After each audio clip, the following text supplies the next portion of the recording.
മോളിവുഡിലും കോളിവുഡിലും ഇന്ന് തിരക്കുള്ള നടിമാരാണ് മമിത ബൈജുവും അനശ്വര രാജനും. വലിയ അവസരങ്ങൾ ഇവരെ തേടിയെത്തുന്നു. മലയാളത്തിൽ നിന്നും വന്ന മറ്റൊരു നായികാ നടിമാർക്കും അടുത്ത കാലത്തൊന്നും ഇത്രയും അവസരങ്ങൾ ലഭിച്ചിട്ടില്ല.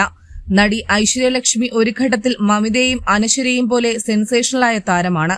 എന്നാൽ അധികകാലം ഈ തരംഗം നിലനിന്നില്ല. വലിയ സിനിമകളിൽ ഇന്ന് ഐശ്വര്യലക്ഷ്മിയെ കാണുന്നില്ല. എന്താണ് നടിക്ക് സംഭവിച്ചതെന്ന ചോദ്യങ്ങളും വരുന്നുണ്ട്. കിങ് ഓഫ് കൊത്ത് എന്ന സിനിമയ്ക്ക് ശേഷമാണ് ഐശ്വര്യലക്ഷ്മിയുടെ കരിയറിൽ വീഴ്ച സംഭവിച്ചത്.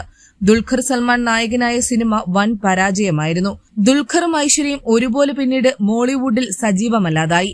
ഇതേക്കുറിച്ച് സോഷ്യൽ മീഡിയയിൽ ചർച്ചകൾ നടക്കുന്നുണ്ട്. കിങ് ഓഫ് കൊത്തയുടെ പരാജയം ദുൽഖറിനെ മാത്രമല്ല ബാധിച്ചത്, ഐശ്വര്യലക്ഷ്മിയെ കൂടെയാണ്. ഒരു ടൈമിൽ മിക്ക ഇൻഡസ്ട്രിയിലും കത്തിനിന്ന ആളായിരുന്നു ഐശ്വര്യയെന്ന് എല്ലാവർക്കും അറിയാവുന്നതാണ്.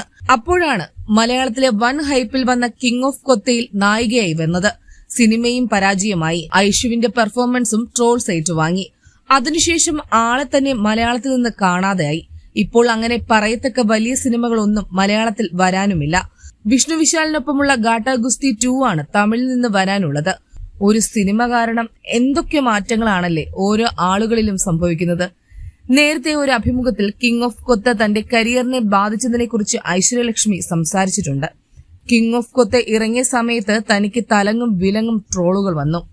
അത് തന്നെ ബാധിച്ചിട്ടില്ല, പക്ഷേ ഇതിന്റെ പ്രത്യാഘാതങ്ങൾ ബാധിക്കും. ആരും തന്നെ വർക്കിന് വിളിക്കുന്നില്ലായിരുന്നു. തെലുങ്കിൽ നിന്നോ തമിഴിൽ നിന്നോ വർക്ക് വരുന്നില്ല. മലയാളത്തിൽ നിന്ന് നല്ലൊരു കഥ കേട്ടിട്ട് കാലം കുറെ ആയെന്ന് വിചാരിക്കുകയായിരുന്നു. ആ സമയത്താണ് ഹലോ മമ്മി എന്ന സിനിമ വന്നതെന്ന് ഐശ്വര്യലക്ഷ്മി പറഞ്ഞു.